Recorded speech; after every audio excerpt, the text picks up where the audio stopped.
మనం ఈ వీడియోలో మాట్లాడుకుందాం.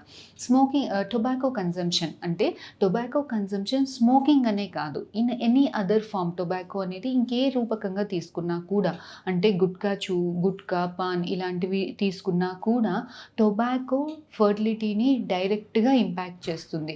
మనకి మగవాళ్ళల్లో తీసుకుంటే టొబాకో చేయడం వల్ల, టొబాకో స్మోక్ చేయడం వల్ల ఫర్టిలిటీ అనేది డైరెక్ట్గా ఎఫెక్ట్ అవుతుంది. ఎలా ఎఫెక్ట్ అవుతుంది అని అంటే, స్మోకింగ్ చేయడం వల్ల మనకి స్పర్మ్ ప్రొడక్షన్ తగ్గుతుంది. స్పర్మ్‌లో అబ్నార్మల్ అంటే ఒక 100 స్పర్మ్ ప్రొడ్యూస్ అయ్యే దగ్గర మనకు ఓన్లీ 60-70% స్పర్మే ప్రొడక్షన్ జరుగుతుంది.